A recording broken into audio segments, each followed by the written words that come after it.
Kami dari Ichiro-Renji UNS.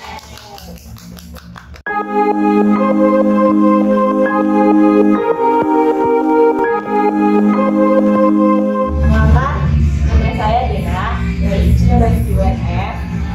Saya pernah masuk ke divisi kreatif pada tahun 2018, tapi saya angkatan 2019. Halo teman-teman, nama aku Fabi. Saat ini aku menjabat sebagai Ketua UNS periode 2020-2021. Halo, kenalkan nama saya Yudhistira. Saya pernah menjabat menjadi Ketua Ichiro-Renji pada tahun 2018-2019. Halo, nama saya Dedi. Saya adalah mantan sekretaris Ichiro-Renji di tahun 2018. Halo semuanya, nama saya Ilham. Saya pernah menjadi bagian dari divisi entertainment Ichiro-Renji UNS dari angkatan 2016. Halo, nama saya Marcelino Alvio. Di Ichiro-Renji biasa saya dipanggil Aceng, Mas Aceng. Saya masuk Ichiro-Renji ini di tahun 2016 dan menjabat sebagai divisi acara pada tahun 2017-2018. Awal mula Ichiro-Renji. Awal Ichiro-Renji terbentuk pada tanggal 29 Agustus 2015. Penjelasan dari kata Ichiro-Renji sendiri, Ichi yang berarti satu atau pertama, lalu Orenji. Orenji itu merupakan arti kata orange. Kenapa disebut Orenji? Karena Ichiro-Renji itu yang pertama-tama itu ada di Fakultas Ilmu Sosial dan Ilmu Politik Universitas 11 Maret. Divisi itu bangunannya identik dengan warna oranye, maka disebut Ichiro-Renji yang pertama berwarna oranye. Tujuan dibentuknya komunitas ini itu adalah awalnya sebagai wadah buat para penggemar kebudayaan Jepang gitu di UNS, tapi bukan cuma buat senang-senang doang, tapi juga ada kayak diskusi atau pembahasan tentang diskusi yang berkaitan dengan Jepang itu sendiri gitu. Karena di UNS itu belum ada UKM atau komunitas yang mewadahi para pecinta budaya Jepang itu sendiri gitu. Dan di Ichiro-Renji itu tidak hanya bersenang-senang, tapi kita lebih ke arah akademik, entah itu mengadakan workshop, pelatihan, dan sebagainya yang bermanfaat. Untuk divisinya ada beberapa. Yang pertama ada divisi entertainment. Jadi divisi entertainment itu ada dua, dibagi menjadi dua, itu ada dance sama band. Lalu untuk dari divisi kreatif gimana, Pak? Ya, divisi kreatif kan brand Jepang. Jepang identik biasanya dengan manga. Ya, itu manga. Nah, di situ. Jadi di divisi kreatif itu tuh memang mostly itu bakal sharing tentang manga, jadi kayak animenya, komiknya, gitu. Terus style-stylenya biasanya gitu. Terus selain itu juga ada yang lain, mungkin kayak budaya Jepang itu misalnya buat origami itu juga. Terus juga apa ya? Ada lagi nih yang menarik juga di divisi kreatif, itu ada fanfic. Jadi di situ sharing-sharing tentang kayak mau buat cerita apa gitu kan. Dia jadi gambar ilustrasi juga nggak berarti? Iya, dari gambar itu pernah di mana ya? Taman Cerdas ya, Taman Cerdas.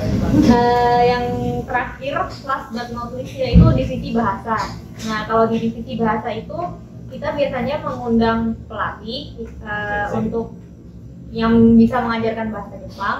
Nah kebetulan senseinya ini juga lulusan sastra Jepang.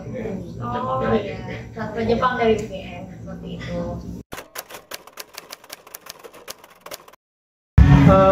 Bisa dibilang kalau secara resmi tidak, kita tidak terikat secara resmi, tapi dia tetap tidak bisa dibilang kalau nggak ada campur tangan dari Universitas 11 Maret karena di UNS kita dikumpulkan. Sebenarnya dari pribadi aja sih ingin jika Ichiro-Renji komunitas yang istilahnya tanpa label itu bisa diangkat menjadi UKM gitu, bisa disetarakan lah dengan UKM-UKM yang lain. Tapi menunggu kemungkinan itu bisa terjadi apabila kalau di Fakultas Ilmu Bahasa itu memiliki prodi sastra Jepang, jadi biar ada korelasinya gitu. Kalau festival itu sebenarnya itu konsepnya itu dari musyawarah, beberapa pengurus zaman dahulu jalan itu awal mereka ya sebenarnya mau buat konser Jepangan yang mainstream yang biasa anak-anak SMA mungkin bikin gitu. Tapi ada satu senior dari Icero itu malah ingin membuat sesuatu yang baru seperti ini komiket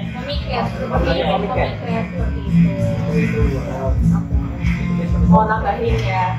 Jadi dari Mbak Luka sendiri nih, saya kan termasuk anak-anak bimbingan yang baru juga. Jadi Solo Comic Festival itu kan sebenarnya mau apa namanya mau gimana ya? Jadi kan komiket itu kan isinya perkumpulan orang-orang yang membuat komik gitu ya.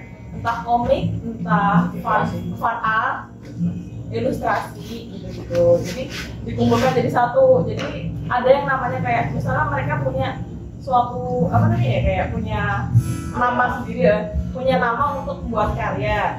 Jadi dia di situ nanti dia menjual karya tersebut di komiket tersebut. Jadi komiket ini dijadiin nama Sokofest gitu. Jadi asal mulanya dari komiket tersebut dari Jepang. Juga mengajarkan tentang pentingnya hak kekayaan intelektual. Apalagi zaman sekarang banyak nih pihak-pihak yang tidak bertanggung jawab menjual hak atas kekayaan intelektual orang lain, seperti ya tinggal klik download, set print lalu dijual, tidak menghargai ilustrator aslinya.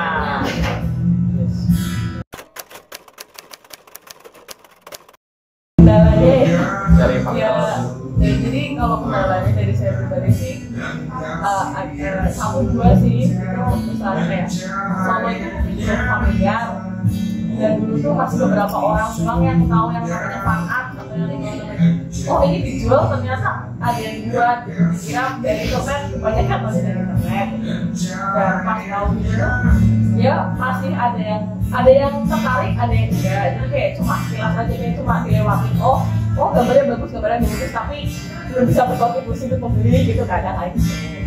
Terus dari yang spend mood moodnya sih buat makanan gitu kan ini juga apa ya kayak event baru, jadi mereka mungkin kalian ada yang belum percaya, jadi kayak susah aja masukin itunya, masih awam juga, masih baru.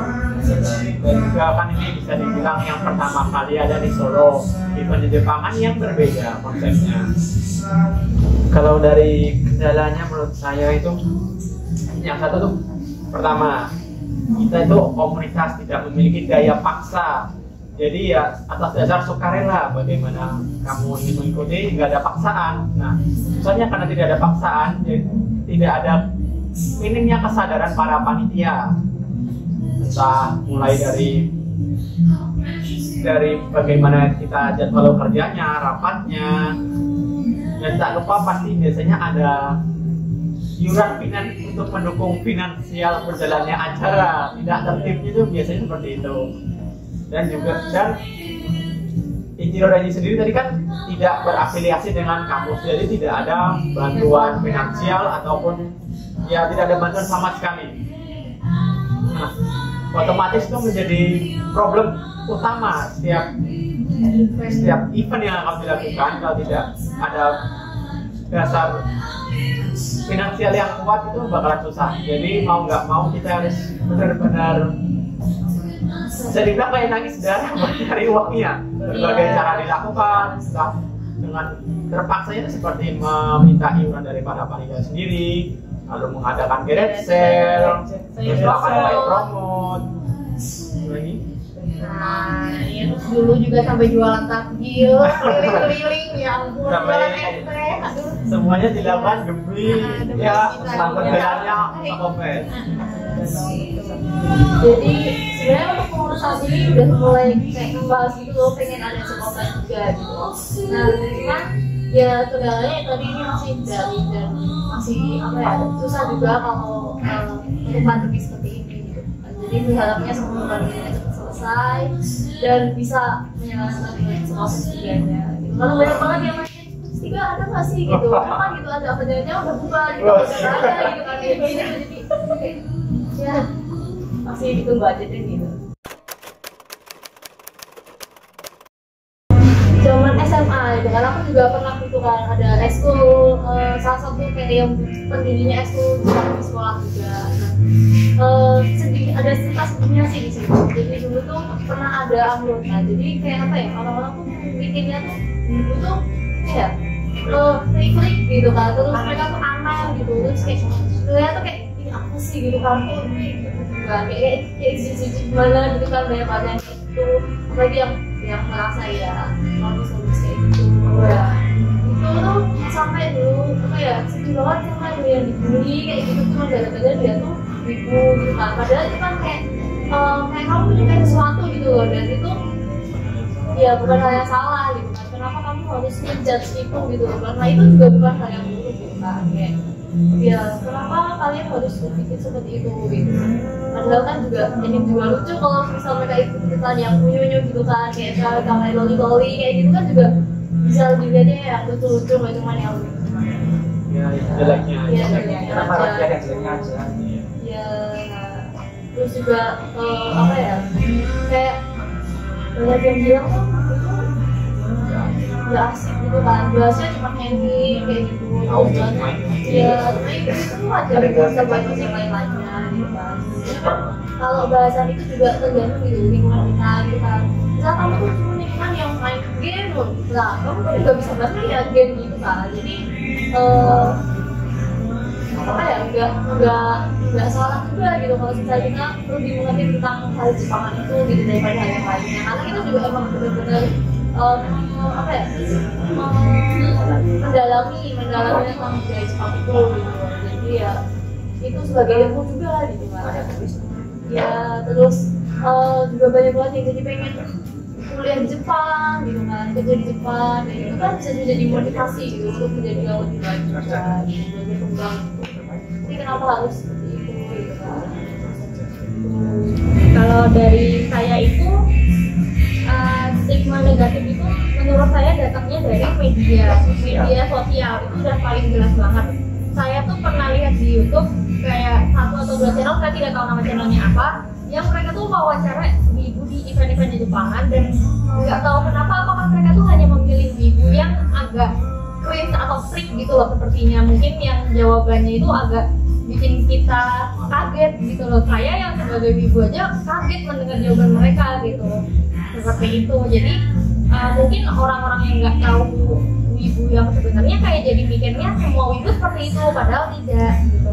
Padahal mungkin kalau kita di masyarakat mengenal lebih banyak orang yang mungkin bisa dibilang penampilannya keren, terlihat keren apa dari sosial life-nya semua sukses, tapi ternyata dia pecinta Jepang juga, tapi memang mungkin dia tidak mengumbar atau orang tersebut tidak diumbar di sosial media seperti itu.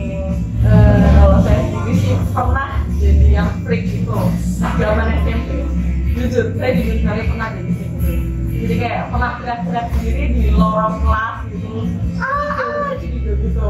Iya, saya pernah tiruin juga karakter anime gitu kan. Nah, terus juga, tapi mungkin kalau menurut saya sih orang-orang yang kena stereotip negatif itu mungkin mereka belum dewasa, belum mengalami progres gitu.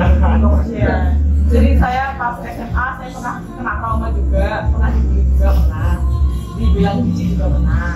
Walaupun nggak ngomong langsung jijik, tapi ngeliatin aja gitu udah tahu oh dia jijik sama saya.